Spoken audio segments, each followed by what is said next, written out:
하나님 말씀 레위기 3장 1절에서 17절, 또 레위기 7장 11절에서 38절로 우리에게 주시는 말씀의 제목은 구약의 5대 제사 세 번째, 화목제, 하나님과 화목하라. 1절입니다. 사람이 만일 화목제의 제물을 예물로 드리되 소로 드리려면, 여러분 혹시 번제로 하나님 앞에 제사를 드릴 때 그 제물이 뭐였는지 기억나십니까? 번제 제물로 드려지는 거 기억나세요? 소, 양, 염소, 비둘기. 네, 이 화목제에는 비둘기만 빼고 소, 양, 염소 이렇게 세 가지를 하나님이 말씀하십니다. 자, 화목제의 제물을 예물로 드리되, 기본적으로 여러분 뭐 다 아신다고 생각할 수 있지만 저는 기초부터 다시 가장 복음을 다시 전합니다. 그러면 하나님께서 이 화목제, 화목제사를 드리라 그래요. 이 화목제사를 제물을 가지고 하나님 앞에 드리는데 사람에게는 왜 화목제물이 필요하게 됐는가? 근본적인 질문이죠. 네. 오직 너희 죄악이 너희와 하나님 사이를 갈라놓았고 너희 죄가 그의 얼굴을 가리어서 너희에게서 듣지 않으시게 함이니라. 여러분, 이 끝부분에 너희에게서 듣지 않게 한다. 하나님이 듣지 않으시게 됐다. 죄 때문에요.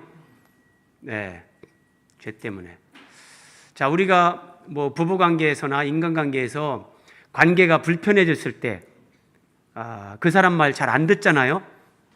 뭐 그렇게 연상하시면 쉬워요. 하나님께서 우리를 듣지 않으신다. 이 관계에 문제가 생겼다는 거예요. 화목한 관계가 아니라 뭔가 지금 불화. 근데 그 원인이 죄 때문에. 그래서 하나님과 사람을 다시 화목하게 하는, 화해시키는 그 제물이 필요하게 됐다. 그래서 하나님께서 화목제사에 화목제물을 말씀하시는 거예요. 자, 파스칼이 이런 말을 했습니다. 사람의 내면에는 빈방이 하나 있다. 파스칼입니다. 빈방이 하나 있다. 사람 마음에 다 이런 빈방이 있는 거예요. 빈방이요. 그런데 그 방이 채워질 때까지 누구도 참된 만족이 없다. 하나님을 부정하든 하나님을 시인하든 하나님으로 사람의 내면 깊은 곳, 그 마음 또는 영혼이라고 하는 그 공간이 채워지지 않으면 사람은 행복이 없어요. 천하를 다 가져도 이게 채워지지 않아요. 하나님이 인간을 그렇게 창조하셨기 때문에 이건 방법이 없어요. 하나님으로 채워질 때 거기서 충만, 만족, 행복을 사람이 느낄 수 있는데, 파스칼은 또 신학자예요. 그러니까 정확하게 예리하게 인간 내면을 성경적으로 그렇게 관찰한 거죠. 이렇게 마음의 방에 하나님이 채워질 때, 환경은 바뀌지 않을 수 있어요. 돈은 없고 몸에 질병은 있고 나를 짓누르는 환경은 그대로 있을 수 있지만 하나님으로 채워지면, 예수 그리스도로 내 마음이 부유해지면 이게 환경을 초월하는 거예요. 진정한 행복이 내 마음 깊은 곳에서부터 우러나는 거예요. 자, 하나님과 불화한 상태, 예수님을 믿는 사람들이, 하나님을 아버지라 부르는 사람들이 하나님과 불화해도 이런 참된 만족을 누리는 것은 불가능합니다, 여러분. 자, 그래서 오늘 본문을 여러분들이 이 화목제에 관한 말씀을 잘 이해하시면 그런 정말 내 마음에 그런 충만, 만족, 하나님으로 채워지는 그런 은혜를 누리며 살 수 있죠. 자, 구약의 화목제물, 항상 이게 신약의 예수 그리스도를 예표하고 보여주는 거예요. 로마서 5장 10절에서 우리가 원수되었을 때 그럽니다. 여러분, 우리가 원수되었을 때 이게 하나님과 화목하지 않은 상태, 하나님과 불화한 상태. 우리가 예수 그리스도를 믿기 전에 우리는 하나님과 원수 상태였어요. 그런데 하나님께서 그의 아들의 죽으심으로 말미암아 하나님과 화목하게 되었다. 기가 막히잖아요. 구약의 레위기는 예수님이 오시기 1500년 전에 모세를 통해서 하나님이 주신 말씀이에요. 지금 로마서는 사도 바울을 통해서 예수님이 오신 이후에 하나님이 주신 말씀이에요. 성경이 이렇게 일관성, 통일성, 점진성을 가지고 이렇게 연결이 되고 예수 그리스도 안에서 이렇게 성취가 되는 거예요. 네. 자, 2절 봅니다. 그 예물에 일단 소를 가지고 합니다. 첫 번째 소를 말씀하시기 때문에 그 예물의 머리에 안수하고, 자, 번제를 드릴 때, 번제 때도 우리가 한번 살펴봤는데 여러분 또 대답해 보세요. 그러면 화목제사를 드릴 때에 소나 양이나 염소를 제물로 가지고 나오는데 여기 그 예물의 머리에 안수하고 그랬어요. 그러면 안수하는 사람은 제사장입니까? 제물을 가지고 제사를 드리러 온 사람입니까? 네. 번제와 마찬가지로 화목제도 제물을 가지고 제사를 드리러 온 사람이 소를 가지고 왔으면 소의 머리에 안수를 하는 거예요. 그래서 자기의 죄가 그 소에게 전가되게끔, 그래서 그 안수를 통해서 소와 내가 동일시 일체 연합이 되는 거예요. 그래서 이 소가 죽을 때 하나님 앞에서 내가 죽는 게 되는 거예요. 그래서 2000년 전에 예수님이 모든 죄인들의 죄를 짊어지고 죽으셨을 때, 그때 우리는 태어나지도 않았지만 예수님이 죽을 때 우리는 예수님과 함께 죽은 거예요. 예수님이 부활할 때 함께 살아난 거고요. 자, 여기 보세요. 머리에 안수하고 회막문에서 잡을 것이요. 잡는다. 소나 양이나 염소를 잡아요. 죽이는 거죠. 죽이는 것도 번제와 마찬가지로 그 제물을 가지고 제사하러 온 사람이 죽입니다. 깊이 생각해야 되는 거예요. 오늘 우리에게 적용해 보세요. 여러분들이 예배 올 때 양 한 마리씩 끌고 오는 거예요. 구약적으로 얘기하면. 구약적으로 끌고 와가지고, 자, 우리 저 주방으로 들어가가지고 전부 다 자기가 가지고 온 양을 칼로 목을 찔러 죽이고 가죽을 벗기고 각을 뜨고 이렇게 하는 거예요. 예. 근데 유대인들은 그런 종교적인 행위를 문자대로 했어요. 그런데 하나님이 정말 우리에게 이런 짐승 제사를 통해서, 이런 제물의 죽임을 통해서 하나님이 우리에게 말씀하시고 싶은 것은 바로 이거예요. 내가 이 제물을 죽이고 있지만, 내가 이렇게 죄값으로 하나님 앞에서 내가 이렇게 죽어야 되는 건데, 내가 형벌을 받아야 되는 건데, 나 대신 지금 이 짐승이 대신 죽는구나. 하나님의 때에 하나님께서 보내시는 하나님의 아들 예수 그리스도가 이 땅에 사람으로 오셔서 세상 죄를 지고 가는 하나님의 어린 양이 나를 위해서 이렇게 죽임당하실 것, 이거 깨닫게 하고 나를 구원하러 오실 그 주님을 바라보라고 구약시대 때 이런 짐승 제사를 하나님이 명하신 거예요. 단 한 번이라도 이런 것들을 여러분 진지하게 이스라엘 백성들이 생각하면서 짐승을 죽였다면 눈물 없이 그 제사 못 드려요. 눈물 없이요. 우리가 예배에 나오면서 예수 그리스도께서 나를 위해서 이렇게 죽으시고 희생하셨다는 거, 예수님을 믿으면서 여러분 단 한 번이라도 진지하게 생각해 보신다면 그 주님 앞에서 이거 뭐 내 돈인데 뭐 내 인생에 너무 관여하지 마세요. 내 시간 뺏지 마세요. 그 예수님을 모르는 사람이 그러는 거예요. 나를 구원해 주시고 나를 위해 대신 죽으시고 나에게 영원한 생명을 주셨는데, 여러분 물에 빠져 죽는데 여러분들을 구원해 줬어요. 그래도 그 사람한테 여러분들이 평생에 감사하면서 그 은혜를 기억하면서 그렇게 살지 않겠습니까? 그런데 우리가 하나님 아버지의 그 은혜, 예수 그리스도의 사랑 무감각하고 그냥 유대인들처럼 종교적으로 일요일이네, 예배당 가야 되겠네, 그 상태로 믿음 생활하면 안 돼요. 우리에게는 그 감사와 감격과 정말 눈물로, 젖은 눈으로 하나님 앞에 늘 나올 수 있는, 그게 돼야 된다는 거예요. 또 보세요. 로마서 3장에서 하나님이 이 예수를 하나님이 그의 피로써 믿음으로 말미암는 화목제물로 세우셨다. 구약은 다 예수 그리스도를 보여주는 모형과 그림자. 모형과 그림자. 구약 성경을 보면서 예수님을 보지 못한다면 성경을 보되 성경을 보지 못하는 사람. 하나님이 이 예수를 우리를 구원하기 위해 화목제물로 세우셨다. 자, 3절 4절입니다. 그는 이제 소를 끌고 왔습니다. 양을 끌고 온 제사자를 얘기하는 거예요. 그는 또 화목제의 제물 중에서 여호와께 화제를 드릴지니, 화제가 뭐죠? 예? 화제가 뭐예요?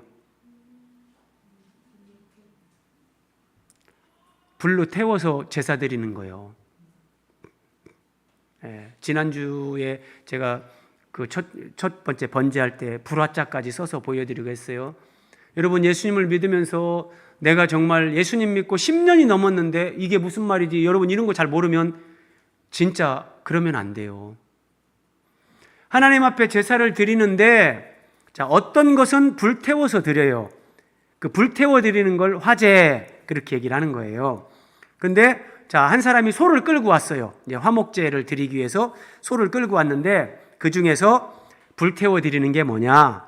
내장에 덮인 기름, 내장에 붙은 모든 기름, 그리고 2개의 콩팥, 그 위에 기름, 허리 쪽에 있는 것, 허리 쪽에 있는 또 기름, 간에 덮인 꺼풀, 이것을 콩팥과 함께 떼어내서 불태워서 하나님 앞에 드리는 거예요. 그런데 레위기 3장 오늘 본문에 보면 이 기름을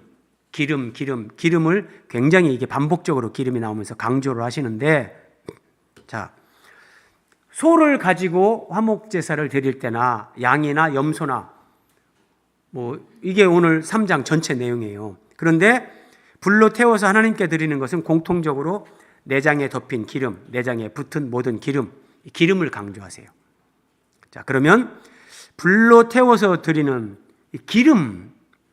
자, 우리가 여러분 돼지고기를 보거나 소고기를 보거나 기름이 붙어 있잖아요. 그 기름을 얘기하는 거예요. 그러면 하나님이 이렇게 말씀하실 때는 전부 다 이게 의미가 있는 거예요. 잘 생각해야 돼요. 제가 시간이 없어서 그냥 넘어가지만, 여러분, 화목제에서 특이한 것 중에 하나는, 여러분들 1절에서 그런 걸 느끼셨는가 모르지만, 제물을 드리려거든 수컷이나 암컷이래요. 번제 때는 암컷이 없어요. 무조건 수컷이에요. 그런데 여기서는 왜 또 암컷을 언급하실까? 별거 아닌 것 같지만 매우 특이한 거예요. 이런 생각들을 하시면서 성경을 봐야 되는 거예요. 자, 어쨌든 이 기름의 영적인 의미가 뭘까 생각을 해야 되는 거예요. 머리에 하나님께서 붓는 올리브 기름은 성령의 기름 부으심, 그렇게 이해를 하지만 이 기름은 그 기름이 아니잖아요. 이 내장에 덮인 기름, 내장에 붙은 기름, 이런 것들을 불로 태워드리라. 이거는 화제다. 이런 의미예요.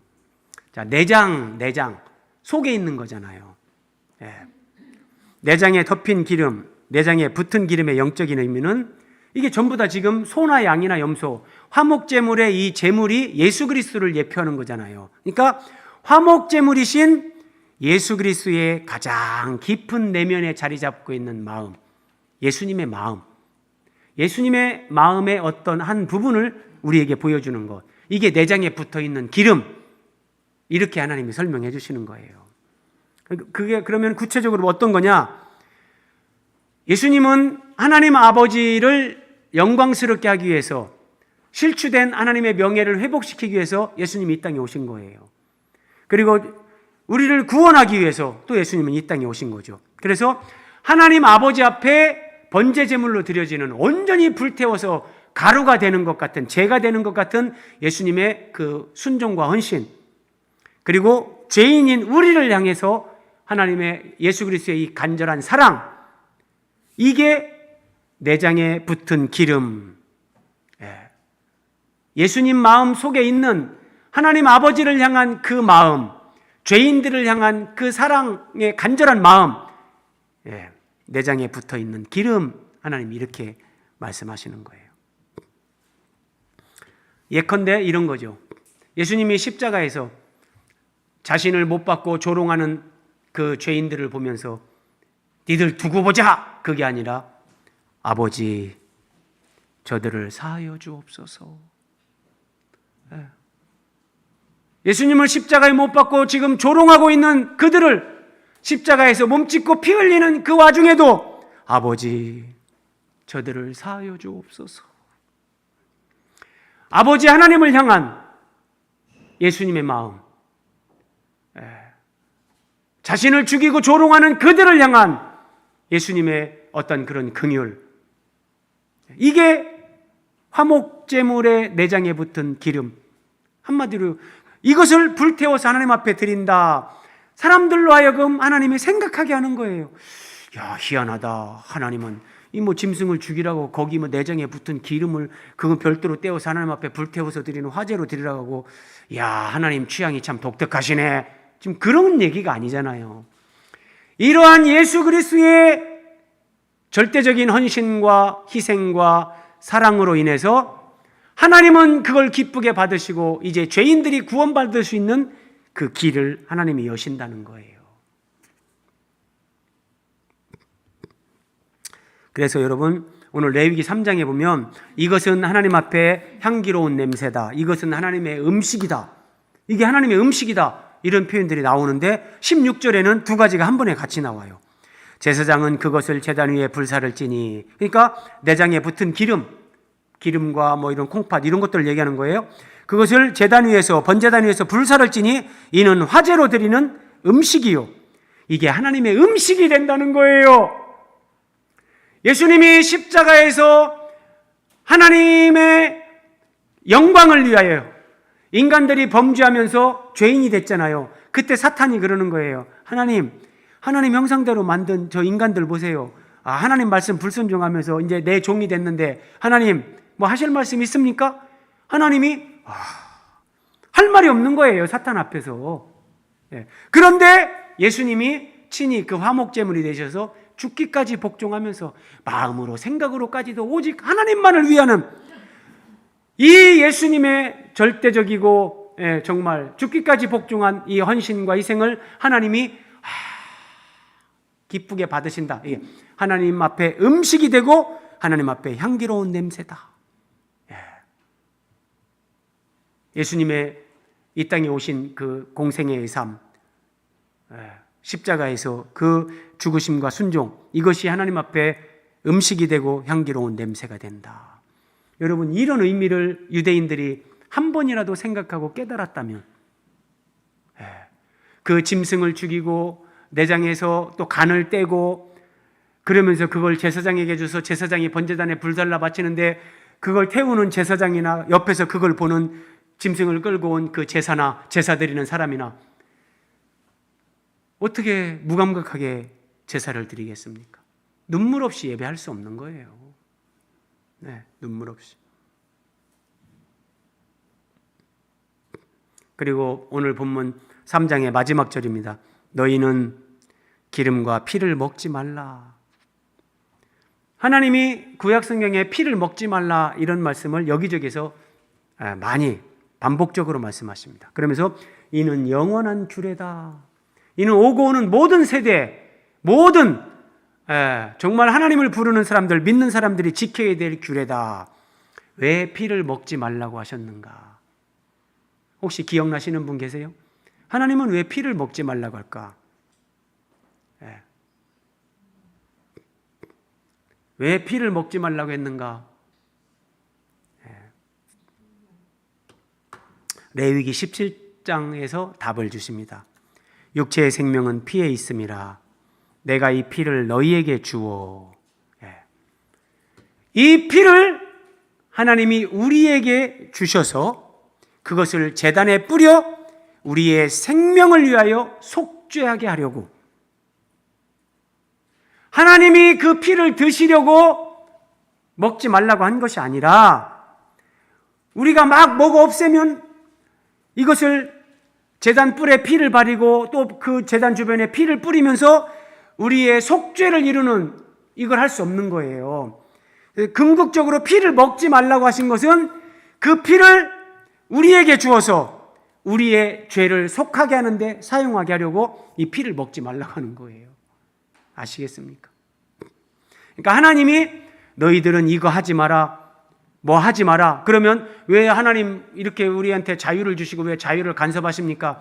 그 자유를 간섭하는 게 아니라 우리에게 진정한 것을 주시기 위해서 그걸 하지 말라는 거예요. 이 말씀이 어떻게 성취되는가 보세요. 요한일서 4장 10절 우리 같이 한번 읽어볼까요? 시작. 사랑은 여기 있으니 우리가 하나님을 사랑한 것이 아니요 하나님이 우리를 사랑하사 우리 죄를 속하기 위하여 화목제물로 그 아들을 보내셨습니다.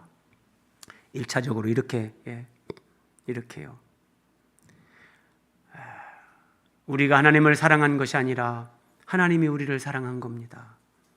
그래서 우리 죄를 속하기 위해서 화목제물로 그 아들을 보내셔서 그렇게 죽게 하신 겁니다. 그리고 그 예수님은 레위기에 이렇게 모형과 그림자로 예표되어 있는 것처럼 이 땅에 오셔서 모든 삶이 그리고 십자가에서의 그 삶이 하나님 아버지 앞에 정말 음식이 되고 향기로운 냄새가 되어서 하나님이 받으시는 그런 산제사를 드리는 삶이 되었다. 그래서 우리가 하나님과 화목하게 됐다. 이 말씀입니다. 우리가 하나님을 아버지라 부르는 그 하나의 은혜를 우리에게 주기 위해서 하나님의 아들 예수 그리스도께서 이런 전적인 순종과 고난과 죽음의 과정을 감당하셨단 말이에요. 근데 그 주님을 향해서 우리가 내 인생은 나의 것, 내 재물은 나의 것, 하나님 내 인생에 관여하지 마세요. 일요일 예배는 갈 테니까 하나님 더 이상 터치하지 마세요.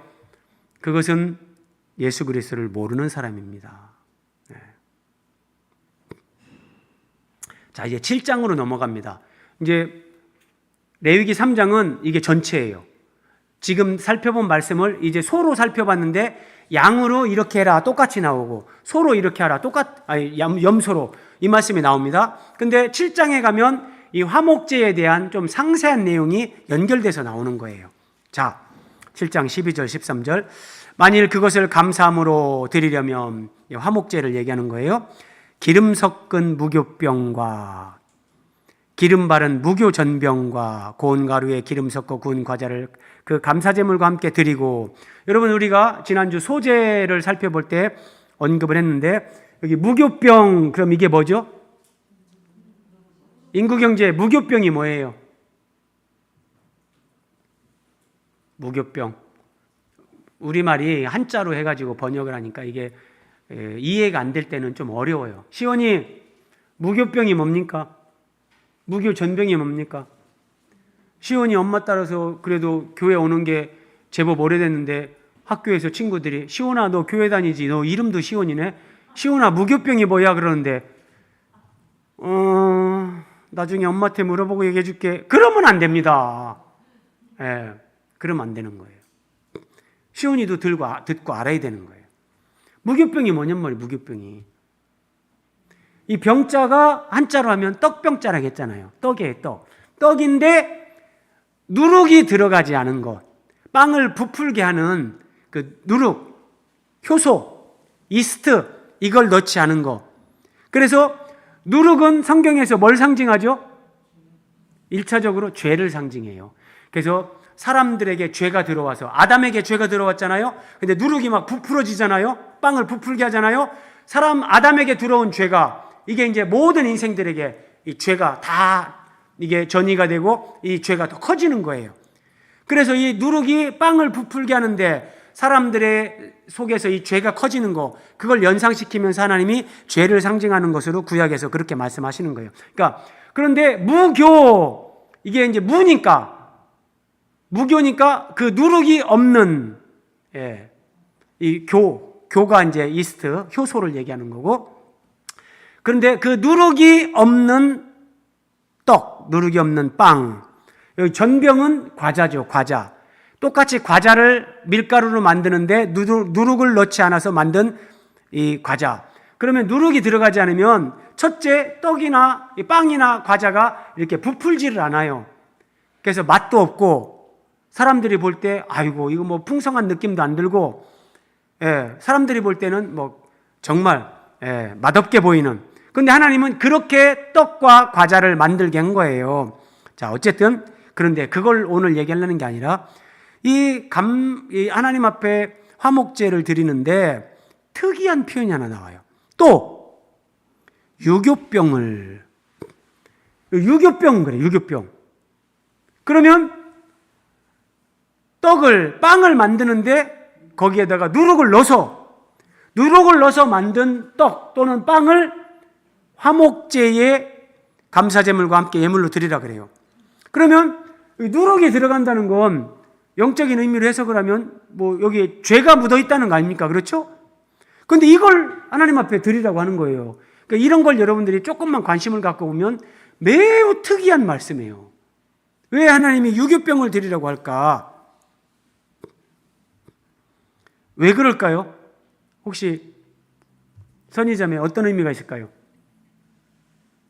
누룩은 죄를 상징하는데 왜 누룩이 들어간 그 빵을, 그 떡을 하나님 앞에 드리라고 할까? 하나님과 화목하는 화목제에서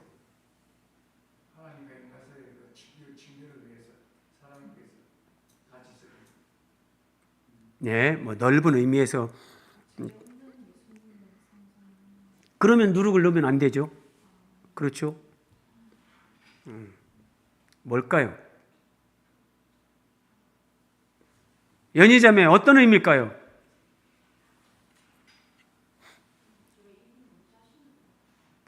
네, 연희자매가 거의 맞췄습니다.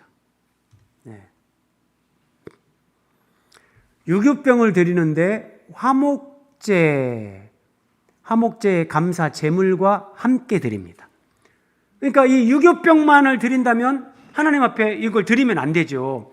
그런데 화목제의 제물과 함께 이 유교병을 드리는 거예요. 그럼 어떤 의미가 있냐? 이런 거예요.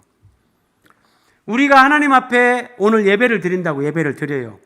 내가 하나님의 사람이라고, 내가 예수님을 믿는 사람이라고 하면서 살아가요. 그런데 우리가 드리는 예배나 우리의 삶은 하나님 앞에서 온전하지 못해요.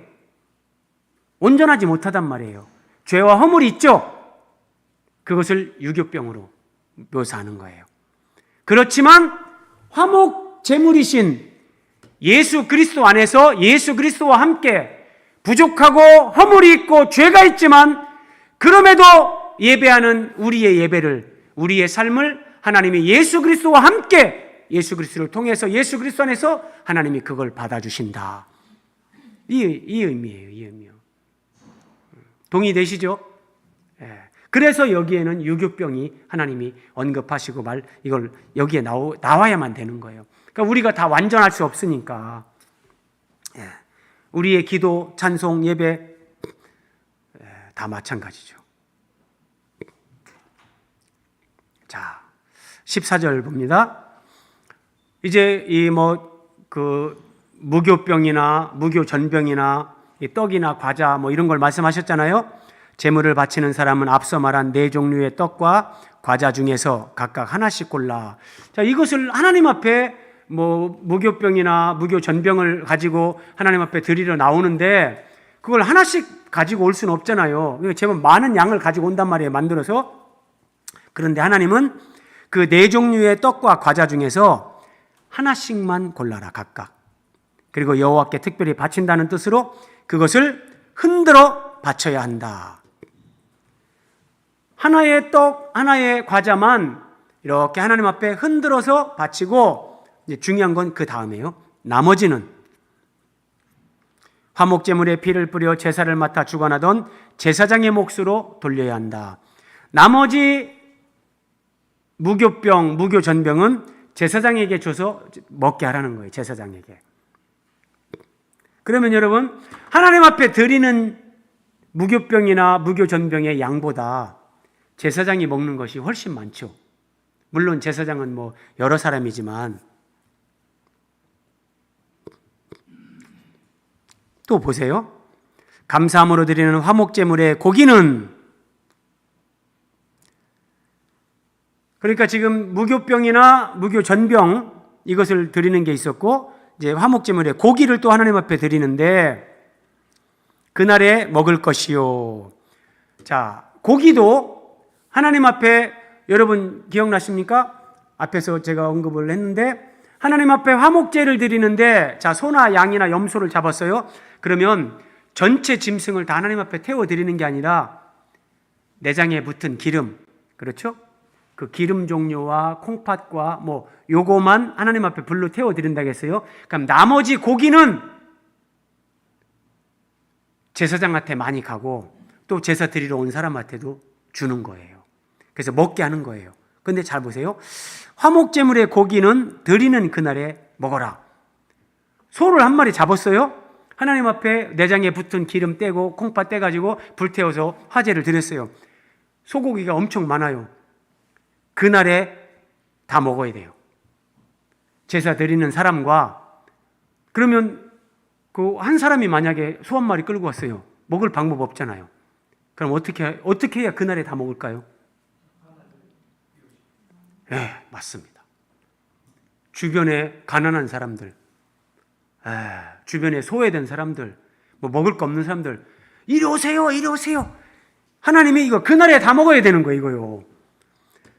하나님이 그날에 다 먹게 하는 것은 이런 의도가 여기 있는 거예요. 내 주변에 소외된 사람들, 가난한 사람들 불러다가 같이 먹으라는 거예요. 그래서 화목제사는 이런 축제예요, 축제. 아침까지, 그 이튿날 아침까지 남겨두지 말라. 또 보세요. 그럼 이게 어떻게 되냐? 화목제물의 고기는 드리는 그날에 먹으라 그랬잖아요. 예수님이 나는 하늘에서 내려온 살아있는 떡이다. 사람이 이 떡을 먹으면 영생하리라. 내가 줄 떡은 곧 세상의 생명을 위한 내 살이다. 화목제물의 고기는 바로 예수님의 살을 상징하는 거예요. 예수 그리스도를 먹는 거예요. 예수 그리스도를. 그러면서 사람이 하나님과 화목하게 되고 그 마음의 빈방에 하나님으로 채워진 사람들이 예수 그리스도 안에서 그 충만한 은혜, 행복, 감격을 누리며 산다. 이 조금 여러분 복잡한데 이거 이해해야 됩니다.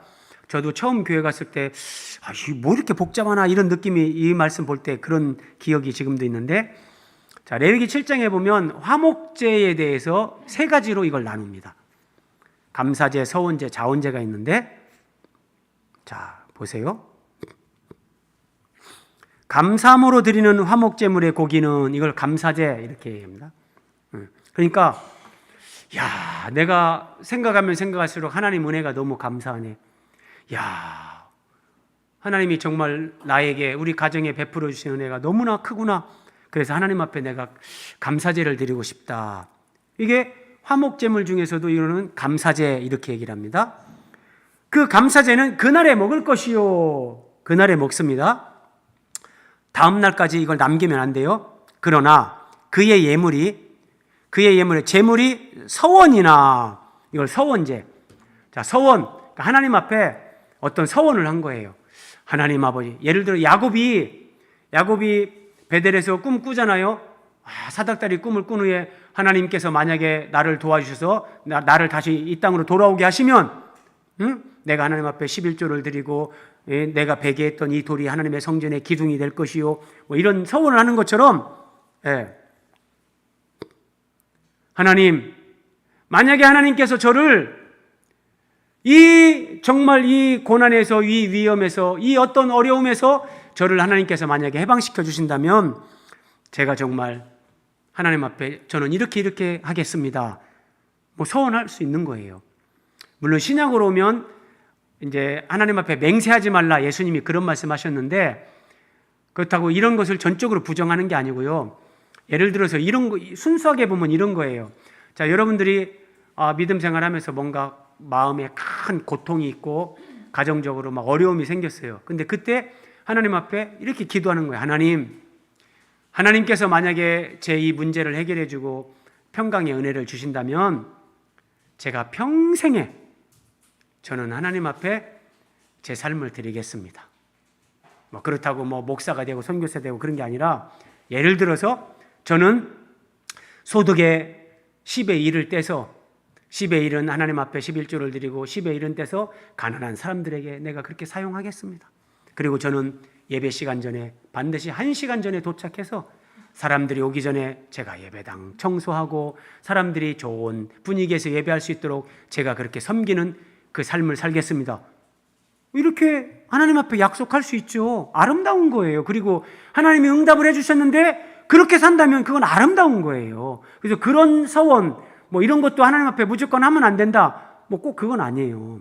그래서 그런 의미에서 진짜 서원을 했는데 하나님이 그걸 딱 들어줬어요. 그래서 그때 서원제를 드리는 거예요. 근데 이 서원제를 드리거나 자원하는 것, 이건 자원제 그래요. 자원제.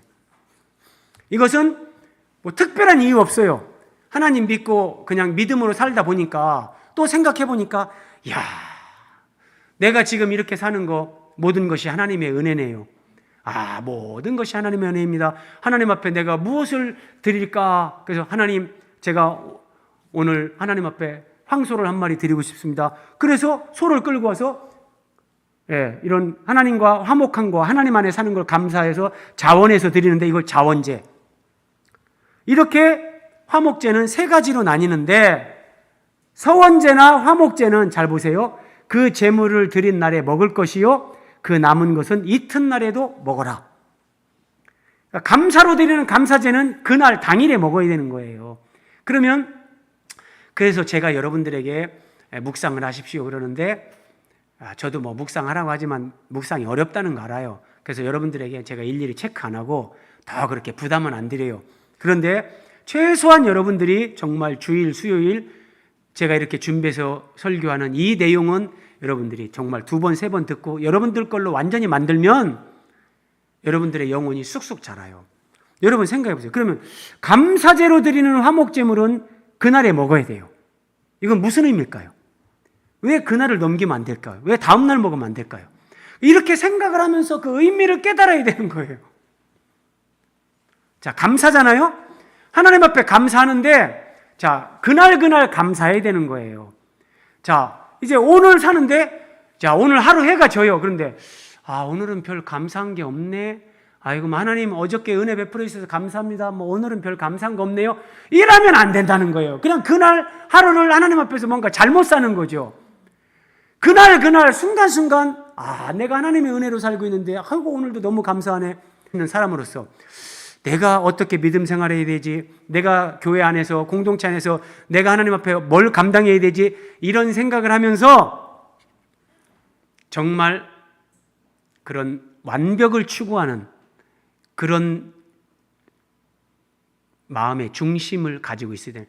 아이고 뭐 이런 들었다리 저런 들었다리, 아이고 뭐 오늘 뭔 일 있네? 그럼 오늘은 예배 빠지고, 아이고 뭐 뭔 일 있네? 아이고 오늘은 뭐 늦게 가고, 아이고 뭐 이번 달에 뭐 조금 뭐 쓸 일이 많네? 아이고 하나님 죄송합니다. 11조는 이번 달에는 없습니다. 내 맘대로 뭐 이렇게 믿음 생활하면 여러분 성장 못합니다. 제가 제 얘기를 하는 게 아니라 하나님 앞에서 목숨을 거는 자기 책임을 다하는 그런 면이 있어야 돼요. 그건 안 돼요.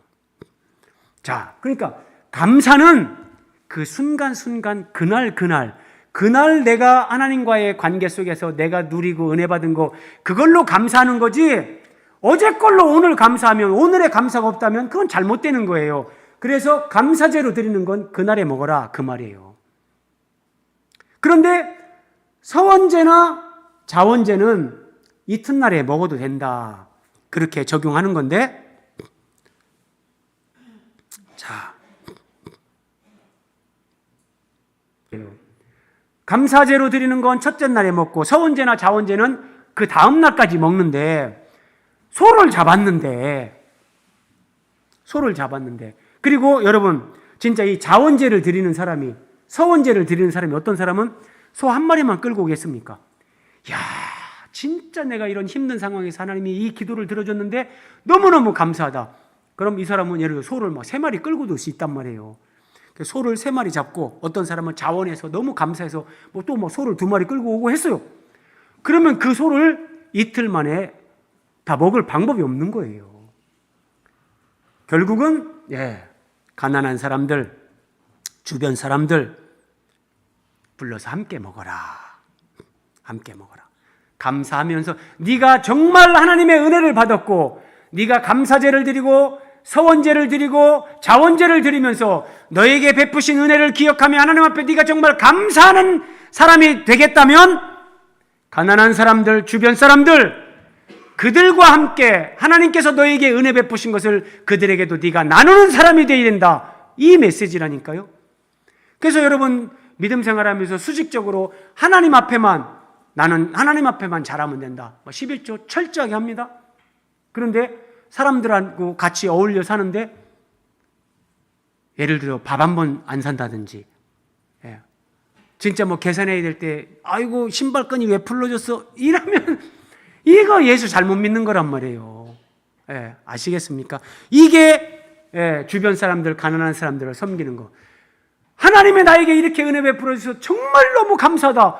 그렇다면 하나님 앞에 할 거 하고 사람들에게, 정말 가난한 사람들에게, 주변 사람들에게 그렇게 베풀고 그들과 함께 먹고 마시고 즐거워하는 그 삶을 살아야 된다는 거예요. 이렇게 여러분 아시죠? 이런 것들이 함께 먹고 마시는 거, 이것이 초대교회 때는 이렇게 성취가 되는 거예요. 성령 강림 후에 날마다 마음을 같이하여 성전에 모이기를 힘쓰고 집에서 떡을 떼며 기쁨과 순전한 마음으로 음식을 먹고, 여러분 초대교회 때 뭐 예배당이 어디 있어요? 그냥 집에서 모이는 거죠. 그 집에서 모이는 사람, 그 사람은 자기가 빵을 굽고 대접하는 거죠. 이게 섬기는 거예요. 이게 섬기는 거예요. 그럼 뭐 한 집에서만 하겠습니까? 돌아가면서 할 때 정말 가난한 사람들을 서로 배려했을 거고, 이렇게 성취가 되는 거예요. 여러분 여기 보세요. 제사장들이 앉아가지고 막 이렇게 같이 화목제물을 먹는 거예요. 여러분 교회 지체들과 또 내 주변의 사람들과 우리는 이런 삶을 살아야 돼요. 이게 이제 수직, 수평, 하나님과 사람과의 관계의 화목을, 하나님과는 화목했는데 사람들과 화목이 안 된다면 안 되는 거예요. 제가 예전에 어떤 책에서 봤는데 존경은 내가 누군가에게 베푼 것에 대한 대가다. 저는 그 말씀이 두고두고 곱씹어지더라고요. 여러분 사람들에게 존경받는 사람들이 있어요. 그 존경받는 사람, 물론 뭐 인품, 뭐 그 사람들의 뭐 이런 인품이나 이런 것들은 뭐 또 기본적으로 전제하지만 아무리 인품이 좋아도요, 인색해 보세요. 베풀 줄 몰라요. 그런 사람 존경 못 받습니다. 그래서 존경이란 내가 베푼 것에 대한 대가예요. 그래서 할아버지 할머니를 왜 손주 손녀가 좋아하나? 할아버지 할머니는 무조건이거든요. 다 주거든요.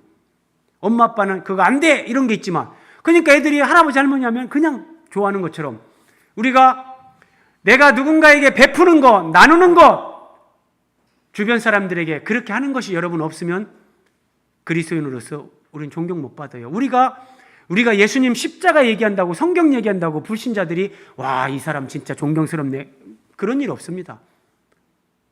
내가 베풀고 내가 돈 쓰고요, 내가 희생하고요.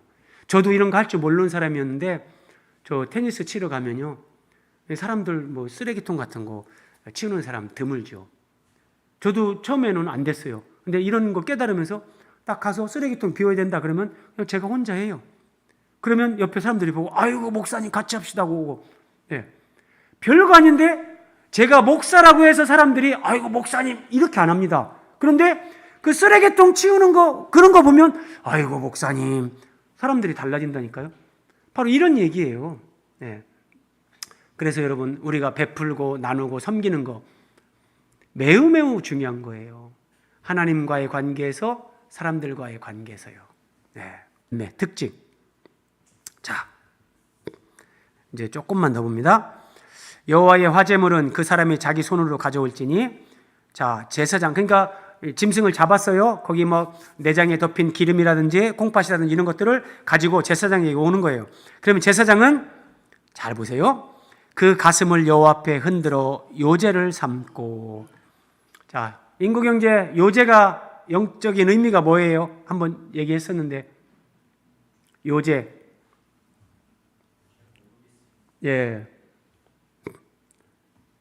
요제, 이게 한자로 흔들요. 자, 영어로 보면 더 쉽죠? 웨이브 오퍼링. 그러니까 하나님 앞에 이렇게 좌우로 흔드는 거예요. 이걸 요제다. 그리고 자, 그 기름은 제단 위에서 불사를 것이며 너희는 그 화목제물의 오른쪽 뒷다리, 자, 소를 잡았어요. 근데 소의 오른쪽 뒷다리는 제사장에게 주어 그 제사장은 그것으로 거제를 삼아라. 거제. 거제는 들것자예요. 들것자. 히브. 들어 올린다. 예. 그러니까 이 오른쪽 뒷다리를 이렇게 들어 올리는 거예요. 이걸 거제라고 하는 거예요. 그러면 제가 지금까지 여러분 설명드린 것처럼 야, 하나님은 뭐 한다고 이렇게 내장에 붙은 기름을 불에 태우라고 하고 뭐 이렇게 흔들어서 드리라고 하고 뭐 들어 올려 드리라고, 이야, 여기에 정말 중요한 의미들이 있기 때문에 이래요. 중요한 의미들이. 예. 제가 어느 교회 이제 장로 교육을 했는데 제가 이제 고시부에 노회에서 고시부에 소속돼서 장로고시를 볼 때 제가 성경을 이제 지도를 하고 이제 제가 문제를 내고 그래서 이런 걸 좀 설명해 줬어요. 구약의 3대 절기하면서 막 요제, 거제 이런 것도 해줬더니 이제 장로 될 분이니까 믿음이 그래도 좋은 분이죠. 목사님, 어떻게 하면 성경을 그렇게 보고 깨달을 수 있습니까? 그렇게 묻더라고요. 그래서 아름다운 거죠. 그런 질문하는 건. 자, 요제, 거제 제가 설명 써놨어요. 이제 머릿속에 입력하세요. 요제라는 것은 좌우로 흔드는 거예요. 그래서 애기들 요람 있잖아요. 애기들 요람을 좌우로 흔들어 주잖아요. 이것은 예수님이 무덤에 갇혀 있는데 무덤을 흔들면서 무덤 문을 열면서 나오는 것, 예수님의 부활을 상징하는 거예요. 거제는 위로 올리는 거잘 알겠잖아요. 이거는 부활하신 예수님이 승천하는 걸 상징하는 거예요. 이건 자, 내가 이스라엘 자손의 화목제물 중에서 그 흔든 가슴과 뒷다리를 가져다가 제사장 아론과 그의 자손에게 주었나니, 자, 가슴 부분을 먹게 하는 거예요. 소나 양이나 염소를 잡아서 가슴을 흔들었죠. 좌우로 요제를 하나님 앞에 드리고 이거를 이제 제사장 아론과 그의 자손, 그러니까 제사장들에게 먹게 했다는 거예요. 그러니까 제사장은 오늘날 우리들이잖아요. 예수님 안에서. 그러니까 하나님이 우리에게 가슴을 먹게 한다 그러는 거예요. 그럼 이게 어떤 의미냐? 화목제물의 가슴을 먹으라는 것. 이 화목제물은 예수님을 상징하는 거잖아요. 그 예수님의 가슴, 예수님의 심장, 이걸 우리가 가지라는 거예요. 예수 그리스도의 심장으로 살라는 거예요. 자, 빌립보서 너희 안에 이 마음을 품으라. 그리스도 예수의 마음이다. 이 마음이 화목제물이신 예수님의 가슴, 이걸 얘기하는 거예요. 예. 화목제물의 가슴을 먹으라는 것은 예수 그리스도의 가슴, 예수 그리스도의 마음, 너희 안에 이 마음을 품으라. 자기를 비운 비움, 낮추심, 죽기까지 복종하는 이런 예수 그리스도의 가슴으로 하나님 앞에서 살아라. 이 얘기란 말이에요. 이 얘기. 여러분 들어오시다가 복도에 썬팅 다시 된 거 보셨습니까? 예. 첫 번째 녹색으로 예수로 살다. 그리고 그 옆에 예수 그리스도를 믿는 것은 죽음으로써 살고 부정으로 긍정에 이르는 자기 비움의 길이다. 이것을 헬라어로 케노시스 그래. 케노시스. 케노시스를 헬라어로 써놔도 우리가 지나가는 사람들이 모르니까 그냥 영어로 이렇게 음력을 해서 쓰는 건데, 케노시스, 예수님의 자기 비움, 이런 의미예요. 굉장히 의미 있는 것들을 제가 써놓은 거예요. 여러분 이렇게 오고 가실 때마다 한 번씩 더 생각하시면 좋아요. 이게 화목제물의 가슴을 우리에게 먹게 하신다. 너희 안에 이 마음을 품어라. 예수님처럼 살아라. 예수님 닮아가라. 그 다음에 뒷다리, 오른쪽 뒷다리를 제사장들에게 주어서 이제 먹게 하라. 그럼 뒷다리는 뭐냐? 여기 보세요, 여러분. 이게 뒷다리, 딱 소나 이제 염소나 잡아가지고 오른쪽 뒷다리를 제사장들에게 주어서 먹게 하는데, 뒷다리는 힘을 상징하는 거예요. 여러분 대표적으로 말 생각해 보세요. 말이 앞으로 막 뛰어가는데 뒷다리에 힘을 주고 팍 차고 나가는 거죠. 뒷다리는 힘을 상징하는데, 이거를 제사장들에게 먹게 한다. 이게 예수님의 어떤 예수님인데, 결국은 자, 우리가 예수 그리스도를 먹음으로 영적으로 힘을 얻고 건강한 사람이 되어서 예수 그리스도를 삶으로 살아낸다. 예수 그리스도를 삶으로 나타내는 삶을 살라. 뒷다리를 먹고 힘을 얻고 내가 두 다리로 하나님 앞에 딱 서는 거예요. 믿음으로 온전하게 서고 그 두 다리로 진리와 생명의 길을 걸어가면서 예수님을 나타내고 예수님의 복음을 전해주고 정말 증인이 되는 삶, 그 삶을 살아가는, 예수님을 나타내는 삶, 이게 뒷다리에 이런 의미가 있다는 거예요. 여러분 앞으로 뭐 고기 먹으러 가서 이게 무슨 살이다 무슨 살이다, 저는 뭐 아무것도 몰라요. 그런 거 잘 아는 거 뭐 유익하지만 더 중요한 것은 이런 영적인 의미 기억하시면 더 좋겠습니다. 그래서 우리 첫 번째 칸에 예수로 살다, 예수로 살다. 뒷다리, 저 이거 뭐 의도한 건 아닌데 오늘 말씀이 딱 이렇게 연결이 됩니다. 예수님으로 사는 거, 예수님을 살아가는 거. 여러분 이 그림도요 그냥 안 돼요. 이 그림도 제가 어저께 붙여준 그 광고집에 가가지고 그 형제님이 다 이제 컴퓨터로 하는데 이거를 이렇게 해주세요. 제가 옆에서 다 하면서 제가 색상이고 모든 걸 다 옆에서 그렇게 해가지고 만드는 거예요. 이렇게 딱 돼 있는 거 어디 가가지고 이거 하나 해주세요. 그런 게 없어요. 자, 말씀을 마무리해야 되겠는데요. 그래서 성경은 우리에게 이렇게 말합니다. 너희는 하나님과 화목하라. 내가 예수님을 믿고 하나님을 아버지라 부르는데, 우리가 교리적으로는 하나님과 화목했는데 내 삶 속에서 정말 하나님과 나는 화목한 삶을 살고 있는가? 화목제 3가지, 감사, 서원, 자원, 이게 내 속에서 있을 때 이게 하나님과 온전히 화목한 사람. 하나님과 우리가 온전하게 화목한 삶을 살기 위해서 여러분 마지막 적용 부분 매우 중요합니다. 하나님과 우리가 화목한다는 것은 하나님의 거룩한 본성, 하나님의 속성과 내가 불일치하는 내 본성, 내 생각과 감정, 내 행동과 습관을 하나씩 고치고 그것을 내 존재와 삶 속에서 제거해 나가는 거예요. 자, 이것을 사도 바울은 평강의 하나님이 친히 너희를 온전히 거룩하게 하시고 또 너희의 온 영과 혼과 몸이 우리 주 예수 그리스도께서 강림하실 때 흠없게 보존되길 원하노라. 영, 내 타고난 본성이 하나님의 그런 본성으로 바뀌는 거예요. 혼, 내 생각, 내 감정. 그래서 여러분, 여러분의 생각과 감정, 내 감정 따라 내 생각대로 사는 건 안 되는 거예요. 그것을 고치고 하나씩 제거해야 되는 거예요. 몸, 내 행동, 내 몸에 배어있는 습관, 정말 이거 고쳐야 되는데, 내가 술을 끊어야 되는데, 내가 이런 영상물을 보면 안 되는데, 여러분 그런 거 있을 거예요. 자, 그런 부분에서 하나씩 고치고 제거해 나가는 거, 이런 것들을 통해서 우리는 하나님과 화목한 진정 그 감격스러운 감사제, 서원제, 정말 자원제를 드리는 그 하나님과 화목한 삶을 살 수 있는 거예요. 예수님 믿으면서 그냥 내 육신의 본성대로 나는 네가 내 마음에 안 드네, 너하고는 상종 안 해, 이건 내 본성대로 사는 거예요. 자기 생각에 갇혀가지고 하나님 말씀보다 자기 생각, 하나님 말씀보다 자기 감정에 충실한 거, 이거 잘못된 거예요. 내 행동을 못 고치고 습관을 못 고친다? 그럼 이게 아직 하나님과 온전히 화목한 게 아니란 말이에요. 아시겠죠? 그래서 믿음 생활엔 이런 연단, 우리 훈련의 과정들이 다 따라오는 거고, 한번 그림 보세요, 여러분. 하나님과 갈등하고 있는 분들은 마음에 평화가 없습니다. 평화를 원한다면 하나님께 순종하십시오. 제가 오래전에 이 그림을 보면서 저는 너무 인상적이어서, 그래, 우리가 마치 주님 앞에, 하나님 앞에 이렇게 하는 것처럼 90도 막 주님, 우리가 이런 자세로 한다면 뭐 문제될 게 뭐 있어요. 근데 이렇게까지 안 하는 거죠. 고개만 예수님 네. 하나님과 갈등하는 사람은 마음에 그 평안이 없는 거예요. 그래서 순종을 선택하시고 순종하시기 바랍니다. 다 하나님이 해결하십니다. 걱정하지 마시고요. 자, 말씀을 마칩니다. 하나님은 우리에게 화목하게 하는 직분을 주셨습니다. 화목하게 하는 말씀을 우리에게 부탁하십니다.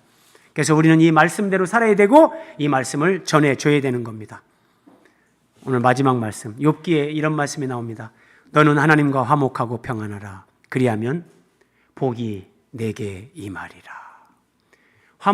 내가 하나님과 화목한 사람으로서 그 삶을 살면서 화목하게 하는 그 직분을 감당할 때 가장 복 있는 사람이 되는 겁니다. 우리 기도하겠습니다.